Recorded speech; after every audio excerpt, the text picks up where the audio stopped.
ఎన్టీఆర్ జిల్లా తిరువూరు నియోజకవర్గం కొండూరు మండలం సీతారామనగర్ అడ్రోడ్డు దగ్గర ఉన్నటువంటి గిరిజన సంక్షేమ ఆశ్రమ పాఠశాల వద్ద ఉన్నాం. గత ప్రభుత్వంలో గత సంవత్సరం ఆగస్టు చివరి వారంలో అకాల వరదలు వచ్చినాయి. వాళ్ళకి పునరావాస కేంద్రం కింద మామిడికాయల పీకేసి మ్యాంగో మార్కెట్లో ఏర్పాటు చేశారు. ఇప్పుడు ప్రభుత్వం అలర్ట్ అయ్యారు.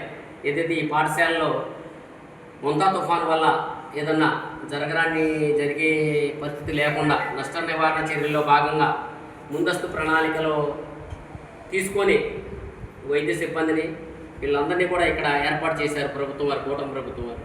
అట్లానే ఈ బాధితులు ఎవరైతే ఉన్నారో తుఫానే మనకు లేదు, ఆ పక్కన ఉంది, అక్కడ ఉంది, ఇక్కడ ఉంది అనేటువంటి పుకార్లు నమ్మకుండా ఖచ్చితంగా ప్రభుత్వ అధికారులు ఇచ్చేటటువంటి సూచనలు పాటిస్తూ ఈ పునరావాస కేంద్రంలో తరలి రావాలని గ్రామస్తులను కూడా మనం తెలియజేస్తున్నాం. జనసేన పార్టీ నుంచి పవన్ కళ్యాణ్ గారి నుంచి, గౌరవనీయులు ముఖ్యమంత్రి చంద్రబాబు నాయుడు గారి నుంచి, అలానే మన గౌరవ ఎంపీ కేసినేని శివనాథ్ చిన్ని గారి నుంచి కూడా మనం విజ్ఞప్తి చేస్తున్నాం.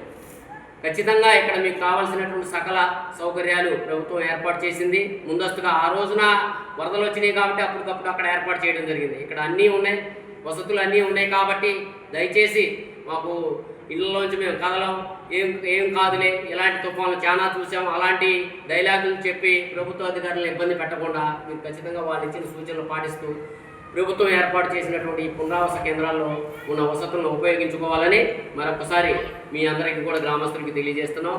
ఈ ఏర్పాట్లు పర్యవేక్షిస్తున్న అధికారులందరికీ కూడా సమన్వయంతో పనిచేసి కూటమి ప్రభుత్వానికి మంచి పేరు తేవాలని మీ అందరికీ కూడా విన్నవించుకుంటున్నామండి. జై హింద్.